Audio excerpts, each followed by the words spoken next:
Makita iti video ti babae nga arig na ada sapsapulan na iti bag na. Idintay masidag ti duwa a lalaki agangan na nakipagbukit-kit ti may sa lalaki ti linaon ti bag ti babae. Aging gaynuwar ti babae dagiti papel a kwartana, sinublat ti lalaki.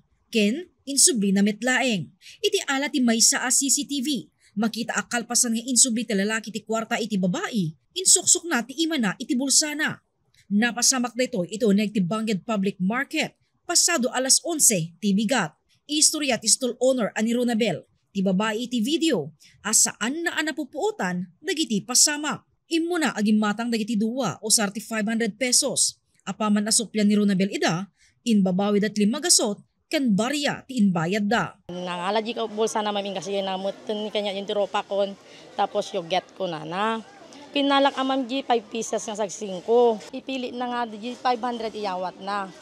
Tapos sukatan ti change nga di new money ko na ma'am. Ma'am dato di ma'am nakita agkakaot. Di ko an ma'am itoy ko na. Inkas gay naman no ma'am nakita na di gisag pa 500 kano 1,000 ko. Diya amo ma'am no dem pangot na kanyak ta apay nga inyor war ko maami nga kwarta kon. Tapos ma'am bilbila nya igigaman na po so na pang pisigi kwarta kon. Tapos igi kwan ma'am insubli na kanya kon basit mo ti bilang nan. Pinadas pa dagiti duwa ti nagipasupli iti kabato nga stall ni Ronabel. Ako ka ti kabsat na, ket ditaan na ulit ti inaramid da. Masidag da ma'am, hangko nga amon ma'am no apay nga linukatakmot jay bagkon. Pero hanakamot ka na amotan? Diya nga amon ma'am no kasaan no kaslana lang mot ko nga, you change ko na namot ma'am ket. At bigla mo lata nga linukotan di bagkon, nagkalkal nakti talaga nga sa sagpa 500. Diyak nga mo ma'am no nga ti pinatang ko no awan wino natin. Huwag ket ikastak ma'am, guyudon na ma'am. Tas makigin-ginuyod nak.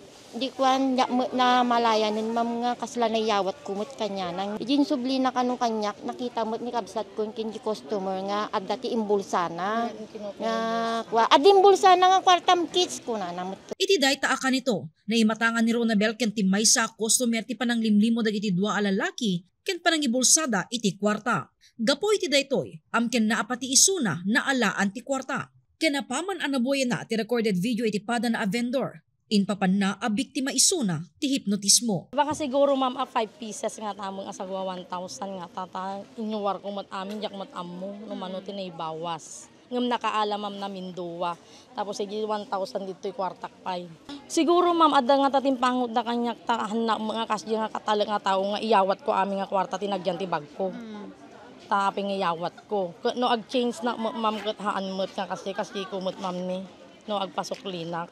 Tinaitaray a kwarta ni Ronabel ket nairanta a pagbayad na kuma iti ahente. Dagos an report daytoy iti pulisya. Dito ma'am ket ag-faulty swindling uno pinanganlilaw tugin DJ kwarta. Ken nakipag-coordinate kami ma'am di LTO tapno maamuan di pagkakakilanlan DJ plate number dito Toyota Vios nga black nga inosarta gito suspect tayo.